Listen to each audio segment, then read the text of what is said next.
I'll have a lot of experiences growing up that helped me hone myself, who you are seeing today.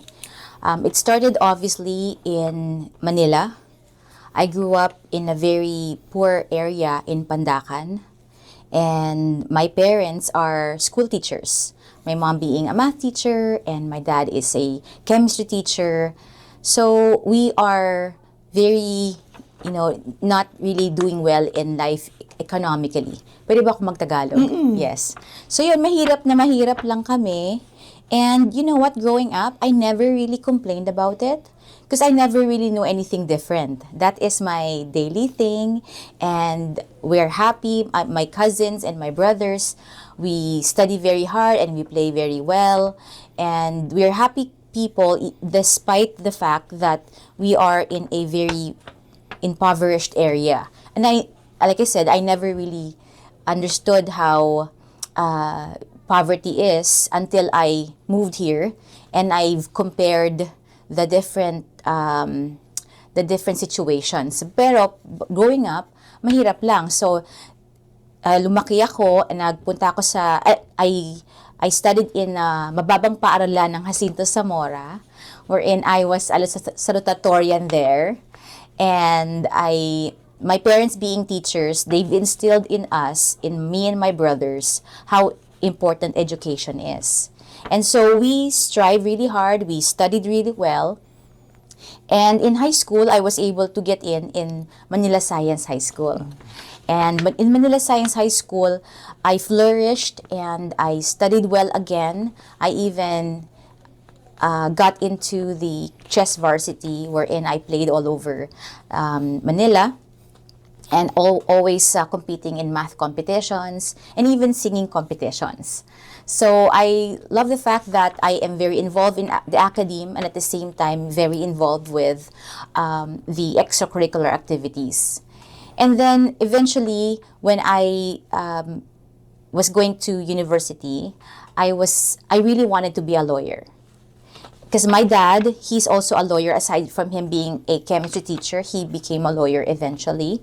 So I thought, you know what, I really want to follow his footsteps. He helped a lot of the people around our neighborhood. So I thought, you know what, I want to do that, helping other people as well.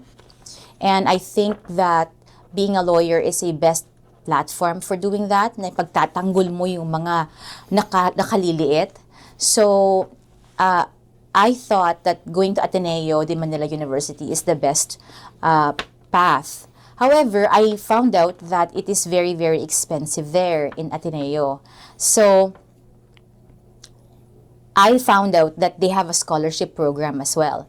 So, I got in a full scholarship academic program in the Ateneo de Manila University for political science. And the interesting story about this, Aldous, is I don't pay any tuition fee. However, it's a very expensive school, and so I asked the admission office and the scholarship office so that I know who is funding my tuition fee. And they told me, no, it's anonymous. They won't tell me who it is. And so every Christmas, I would write a Christmas card thanking my scholarship philanthropist. And I did that every year for 4 years until I graduated. And in graduation day, the dean told me that the couple that funded your education is in the audience, and you should wave. And I said, I really want to meet them, but they don't want to be known. They are true blue philanthropists. They don't want to be known. They just want to see that this is the product of their philanthropical efforts. And I was completely choked up, na-overwhelm ako na ganun kabait yung mga tao. And I told myself, I'm glad that I was able to finish my course, and I will strive even harder to make sure that they are proud of me, that they have invested in me, and I'm gonna show them that they've invested well. So right now, I'm 43 years old. I still contact the Ateneo de Manila University, asking who they are, and they still didn't want to divulge the information. And so I told myself, if I can't thank them, I need them to pay it forward. So that's exactly what I've been doing. I want to make sure that I pay it forward, na makakatulong din ako sa ibang citizens and makakatulong din ako sa ibang tao, that deserving people, that kahit na they have challenges in life, there's someone out there that can help them. And that's the reason why I think all throughout that experience, that's exactly how it shaped me today. Yes, yung paying forward, very good yun, attorney. And I will going back to that topic after. And what's a typical day for Attorney Rachel Punzalan? Well, a typical day, I have 4 kids, as you know, so it's very, very chaotic, so to speak, in the morning because you have to tackle all the mommy duties in the morning. I have 4 kids, 18-year-old, 10-year-old, 9-year-old, and one is going to become 8-year-old soon. And obviously, it's a very busy mommyhood life, especially in the morning where they have to go to school. You have to prepare their lunches, their backpacks, their homeworks and everything beforehand. And then I have to rush to the office because clients are waiting for me here. And also, the assistants who are here are all trained by me. All the assistants that went through Punzalan Law, they have been trained by me personally. Particularly because I hire people who doesn't even have experience. So a lot of the law firms and even other companies, they only hire people who have experience.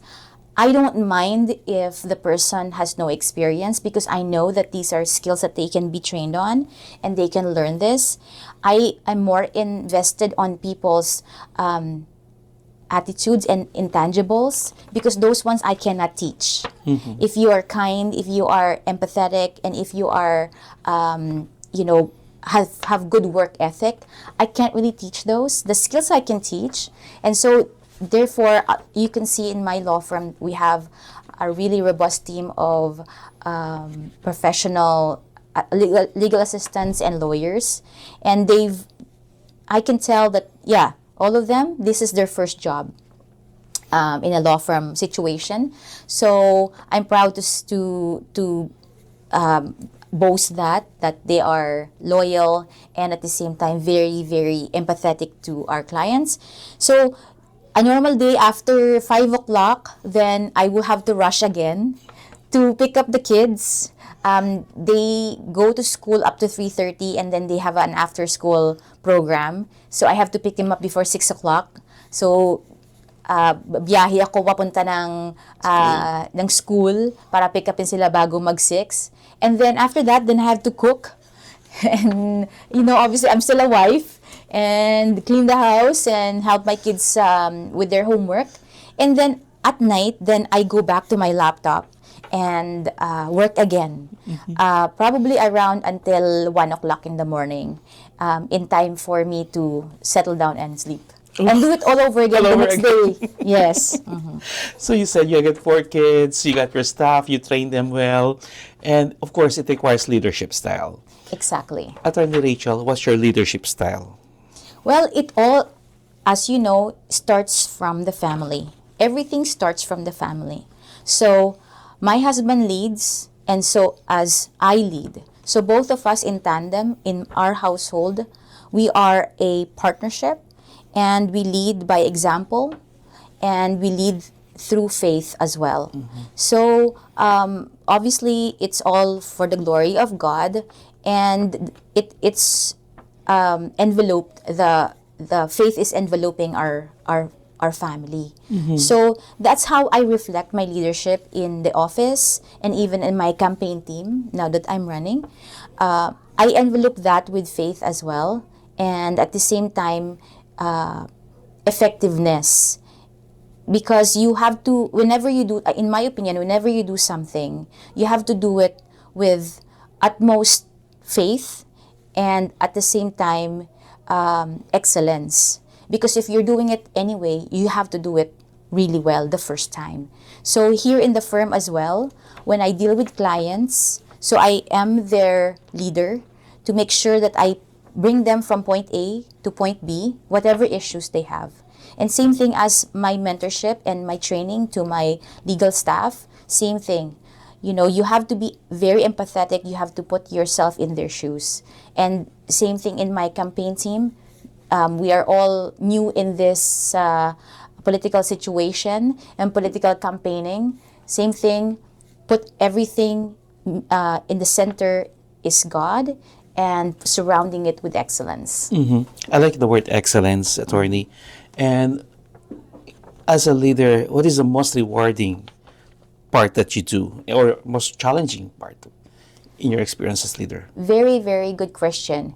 I've answered that question one time in the past. It's like, what is the most rewarding thing? For me, is the joy that I see in people's eyes when they have fulfilled their outcome that they want. For example, I represent clients who are undergoing divorce, and it's a very taxing situation. And if I see in the client's eyes that they have now relieved themselves of the stress and the issues that plagued them before, then I feel so fulfilled, because not because it happened to me, but because I see that a positive result happened. So that's the most rewarding thing. If I see an incredible thing that happened to another person, then that fulfills me, and it fuels me even more to help more people.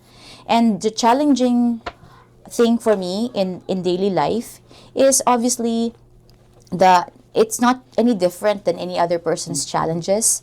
Obviously, a lot of our actions are fueled by time and money, and obviously we want to do a lot of things with a very short amount of time, and so time management is such a crucial thing. But just the same, even how much you time manage, sometimes there's not enough time of the day to do everything that you want to do. So that's the most challenging thing for me, to make sure that I pour myself in everything with excellence, and at the same time manage the time so that I can always go on and keep on doing what I'm doing. I like that word, time management. You keep doing what you're doing. I see you all the time, all over the place, especially in Winnipeg North. What's giving back mean to you, attorney?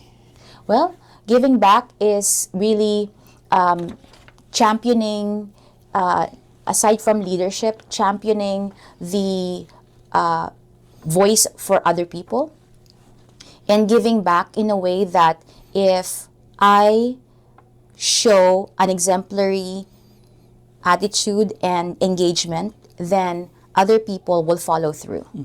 So for me, giving back is not just me doing something for other people. It's actually showing by example so that other people can also give back. For me, it's a community giving back so that everyone will contribute, because together we stand, divided we fall, right? I like that word, showing other people what you do by example. You're a change maker. What advice can you give someone who's listening right now to us, who wants to get involved in organization or charity or volunteer work? Yes. Well, the first step is to reach out. Don't be shy in reaching out. You want to get involved. You will see that a lot of people are already putting themselves in at the front. So it's just making sure that you touch base. And even if you are shy in person, to reach out through social media and through other methods of communication, to reach out and say, you know what, I want to help you with this particular endeavor that you're doing, or even other leaders, because we have a lot of leaders in the community. And one thing actually that I want to point out is a lot of people discount the ability and the wisdom of our elders. Our elders are super important in our daily lives because they have lived all their lives, and they have lived experiences, and they have gained all this wisdom and knowledge all throughout the years. And that's another thing that I encourage a lot of people to do, to listen to the elders, because they can impart so much knowledge and so much passion that can fuel you and in your daily life. So that's my advice. Yeah. And on top of listening to the elders, what is the most important issue right now for a community we are facing? Actually, two important issues I would say is number one is affordability, and number two is safety. Those two things are the ones that are super important to me as a mother of four. And those issues are the ones that keep me up at night, even. As a mother, as a lawyer, and as a citizen of this country. Affordability, number one, it all starts with the family. You crunch your budget, you look at the numbers. Sometimes you're in red, or for other families, most of the time they're in red. So now you figure out how am I gonna do it tomorrow again if right now it's in red. So I think it's not even unique to me. I think it's in every family that's what's happening, because you have a lot of things that you have to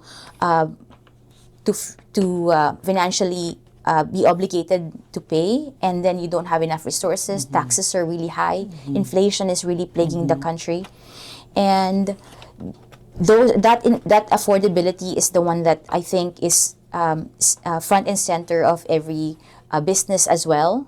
Small businesses that would like to really help out the community, and I know small businesses is the lifeblood of every economy.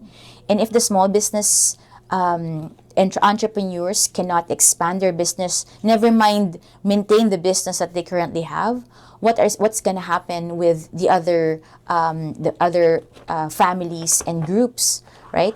And the small businesses are the ones that keep the economy going. So the number two issue that is important nowadays is safety. Like I said, as a mother of four, I don't know if I will ever see a time now in the next couple of years if I'm gonna allow my kids to run around in the park all by themselves, like back in the day. Back in the day, we just let them free, like free-range chickens, as so to speak. And now I don't know. I am afraid to let them out there on their own, and it's not really a good, conducive environment for the kids. So if me as a mom can't do that, and all of the other moms are agreeing with me, it tells a lot about our safety. If the small businesses that I spoke about are closing their doors because they've been vandalized, that they've been stolen from, and they can't go on because they're afraid for their employees to be out there and doing their work, normal work, then it's really sad, and it's really an issue that we have to work on.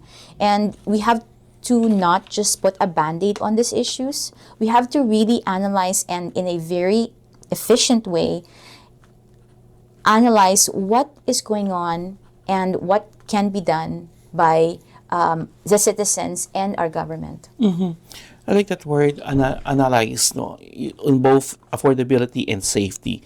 Do you have one policy or reform that you'd love to see to be implemented in our community? Absolutely. The one thing that I really want to see in two fronts is to have lower taxes. Lower taxes means powerful paychecks for each and every person and every business. And if they have lower taxes, like income tax, capital gains tax, carbon tax, if the carbon tax is completely eliminated, not just consumer carbon tax, but also every carbon tax there is, then a lot of the stores will have their prices lowered. The gases will also be lowered, and then it will translate to more goods being bought in the same amount of money. And at the same time, those lower income tax and lower GST and lower capital gains tax will also translate to more investments being invested in our city.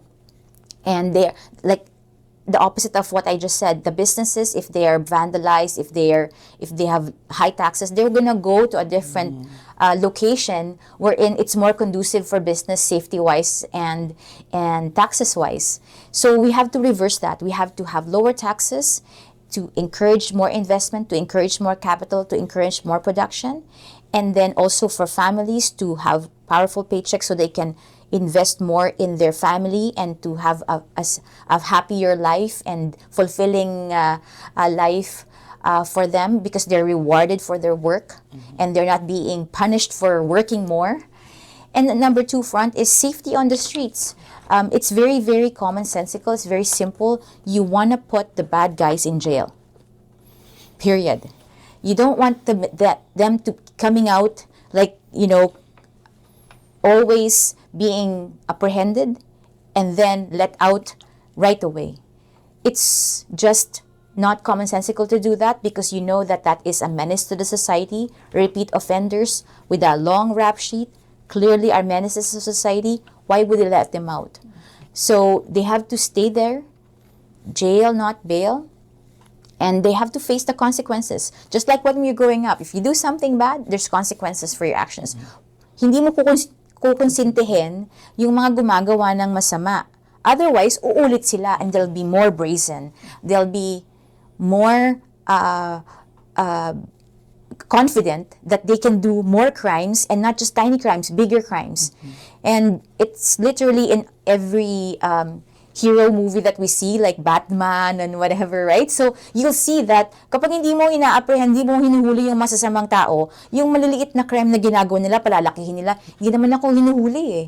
Tsaka hindi naman ako nagkakaroon ng consequences eh. So, uulit ako.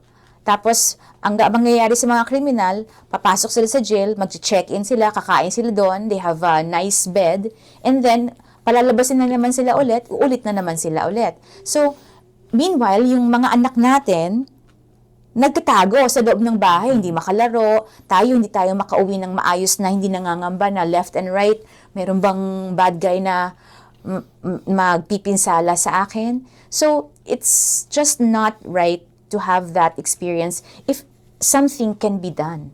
There's hope. There is a lot of things that we can do. Okay, I like that hope in something else what we can do. What's next for Attorney Rachel, both professionally and as a community worker as well? Yes, thank you for your question. For me, I've been helping a lot of people already as a lawyer in the 13 years that I have been in the legal profession. Now, I want to go into public service, and I am now running as a member of parliament, making sure that I can help as much people as I can. It does keep me up at night. I tell my mom this because she's asked me, why are you running, anak? You're gonna leave the legal profession. You have worked hard to become a lawyer and to set up your law firm. You're most probably gonna get a pay cut. Why are you doing this? The job is in Ottawa, Monday to Friday. You will leave your kids in Winnipeg. Why are you doing this, anak? And I tell her, Mom, you know what? It does keep me up at night.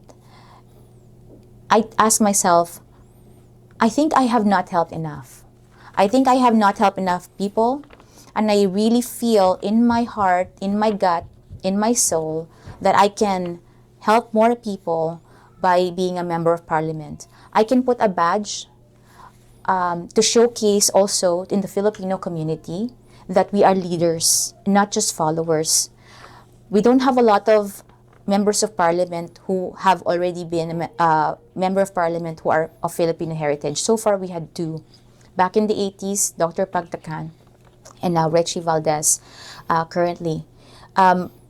We have to have more representation in parliament, not because of the numbers, but because we have a lot of people in Canada who needs to be also inspired to be in government and become leaders. If they see me, if the kids, the high schoolers, the college students see me, and they see that they look like me, and they have the same family heritage as me, and they get inspired that, you know what, I can actually do that too. I can help people too by being in government. I think I'm gonna follow her path. If they see me like that and they get inspired, I'm already winning, Aldous. I think that is already a win for me to re-engage people, to activate people's taste and admiration to government.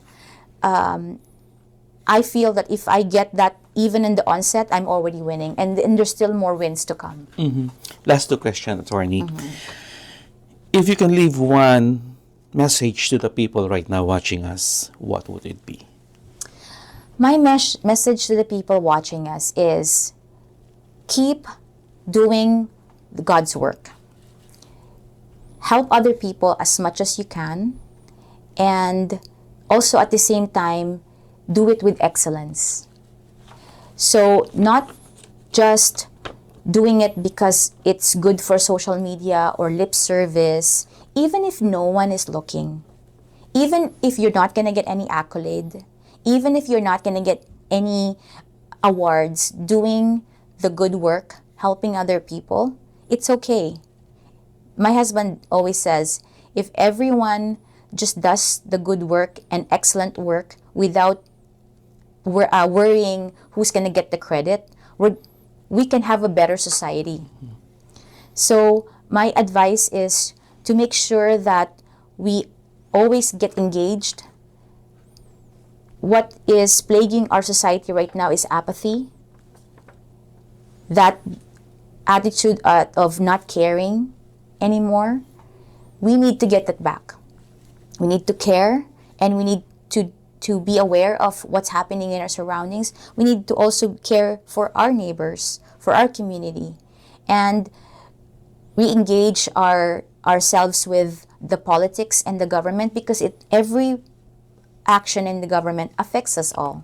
It's not just another person's problem. It's all our problem. It's all our issues, and it's all our triumph if this is something that we can do together.